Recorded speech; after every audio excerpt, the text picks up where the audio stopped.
A strong squall line is expected to develop Wednesday, bringing damaging winds and isolated tornadoes. While this isn't an extreme outbreak, embedded circulations within the squall line and a few storms ahead of it could still produce tornadoes. Let's take a look at where the greatest risks are and what to expect. So first, taking a look at the SPC Day 2 outlook for Wednesday. I'm recording this on a Tuesday night. It's going to encompass parts of Louisiana, Mississippi, Alabama, Florida, and Georgia. So what's causing these storms? Well, this system is being driven by strong upper-level winds, increasing moisture, and a developing surface low. Wind shear is sufficient to support some rotation, and whilst widespread tornadoes are unlikely, quick spin-ups within the squall line and ahead of it remain a possibility. So with that being said, let's go ahead and get to the models. So the first model we're going to start is with our 500 millibar chart. We're going to be using the NAM for the upper air, and then we're going to be using the HRRR for more of our small-scale mesoscale features. So in the 500 millibar chart, we're looking for troughs, right? It's going to be as far as the dip and the ISO bars.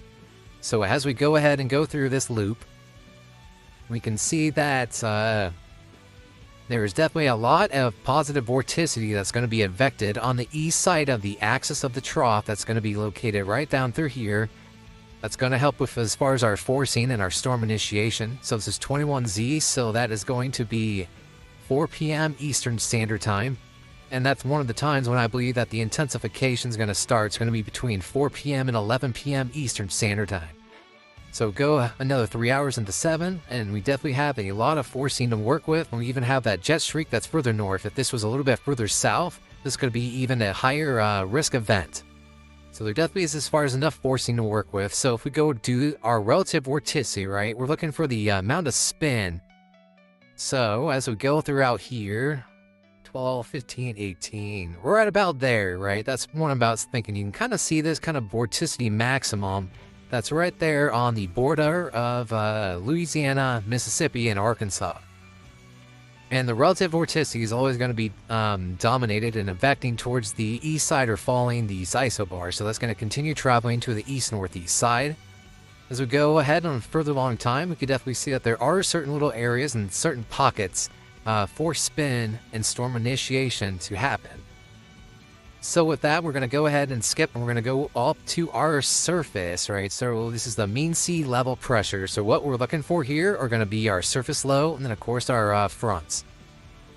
So as we go ahead in time, we can see we have a surface low about 15 Z's, going to keep going, 18, and then we have one about 21, right? So about 4 p.m. Eastern Standard Time. So we're going to have as far as, let me just draw it in real fast. So I'll just keep the same color, but you got a cold front that's going to be draped down through there, and then our warm front is going to go right down through in here. So anywhere in this region is going to be favorable for storm initiation, depending on the moisture advection too, and also our temperature profiles and some other metrics. So with that being said, let's continue on. So that's 21 and then it's 0Z. So it looks like it almost disappears. It affects further off to the northeast, but you can see that there is maybe some little low pressure system that is forming here in northern Mississippi.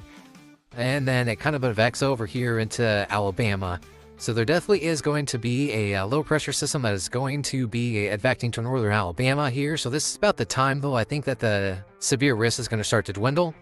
And as you can see here, you have like a surface low, and then you're going to have as far as your cold front that's going to drape down through there, and then you're going to have your warm front that's throughout, kind of there. It goes a little bit up in that region, but you can get that. So we definitely have ample lift for here. But in addition to that, we also need moisture. So as we go ahead in time, 18Z, so 21Z, right? So 4 p.m. Eastern Standard Time.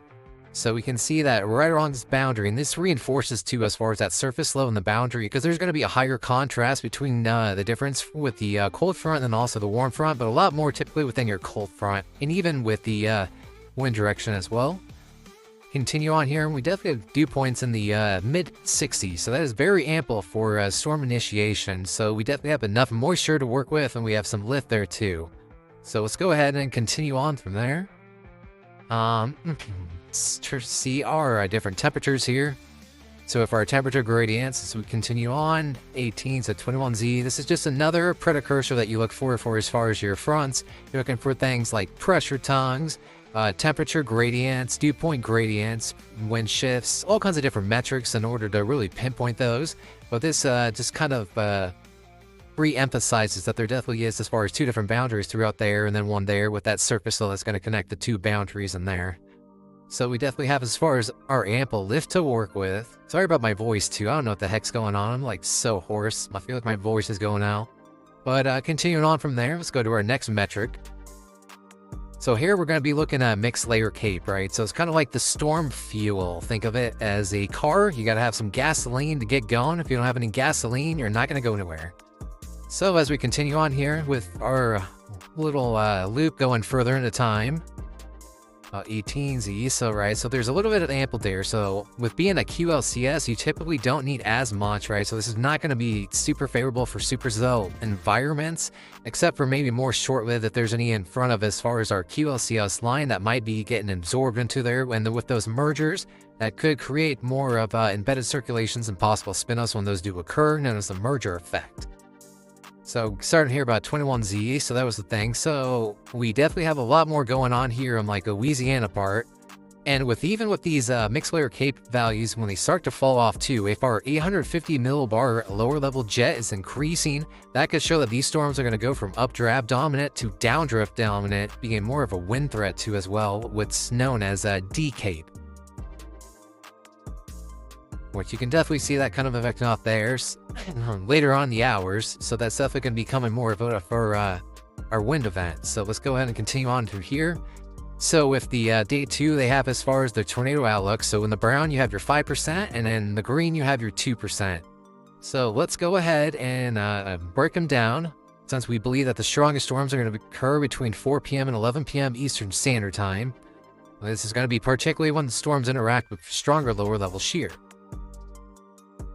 So we're going to look here at our bulk shear 0 to 1 kilometers, and the reason we're looking at 0 to 1 is because it's primarily going to be a QLCS, so you want to look for those embedded circulations that are going to be the lower level, which is going to increase the chance of vorticity and spin and possible tornadic development. So let's go back a little bit in time here and kind of evect forward. And as we do that, we got to get there a little bit faster. All right, they're at 18.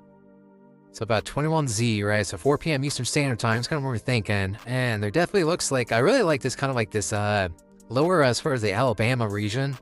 That is looking pretty dang favorable too. It looks like there's might be even kind of like a little boundary there. You do see a little bit of a wind shift here. If wind's more from the south and then more from the west there. So it looks like that cold front could be coming as far as right in that region too. And the values you usually want for here is going to be typically 30 knots or higher is going to be a good gradient. So you can see in this area, we definitely have as far as a lot with that maximum of 52 knots, but there has to be other metrics in play. You can't just look at pure bulk shear and determine what's going to happen with these factors. So we have as far as enough bulk shear to work with, so we'll continue on from there.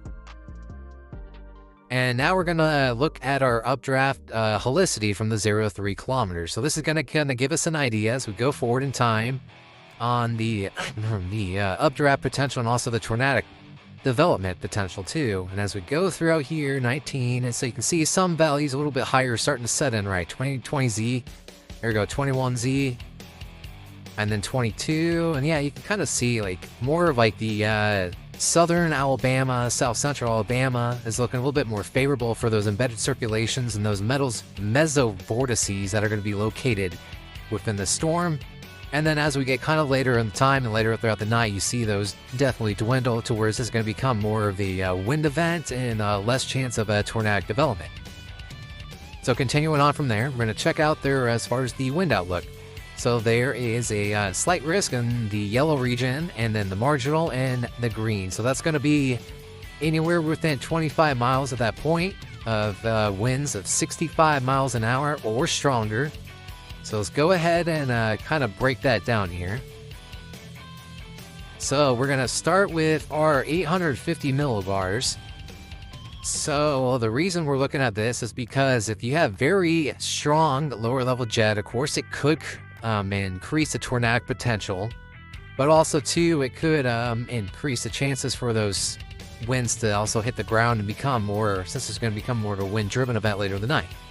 So as we go throughout the time here, get a little further, they're 13, 14, 15, Yeah, you can definitely see that low-level jet is amplifying up, and it's possible too that there could be some tornadoes before 4 p.m. Eastern Standard Time. I just believe that that's going to be about the start of the peak too. So keep going here in time. So 21Z, so 4 p.m. Eastern Standard Time. So we got a little nice low-level jet maximum right there of 50 knots. This is very ample to work with. That could also enhance those embedded circulations within that QLCS, or possibly any mini supercells that are in front of the line or that are even embedded into the line.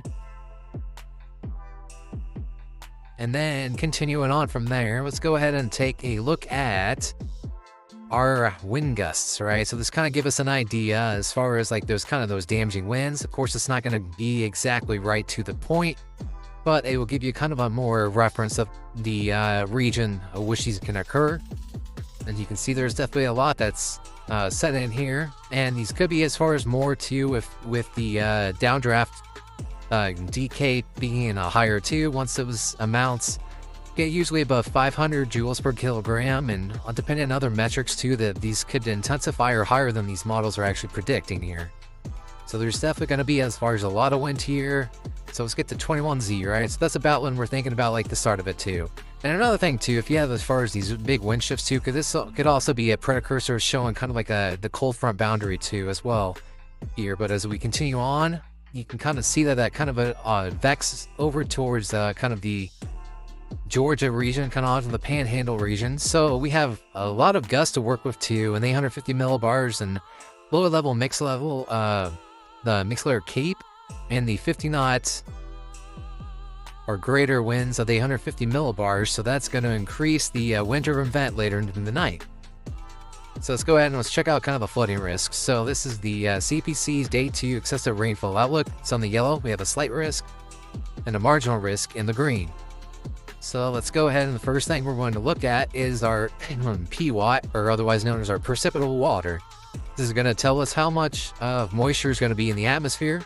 Of course, the more moisture there is and other features, the higher chance for flooding, depending on the movement of the storms and everything too. But when you have storms that are going to go over the same region multiple times, the ground's going to become very saturated, and it's going to cause a lot of flooding.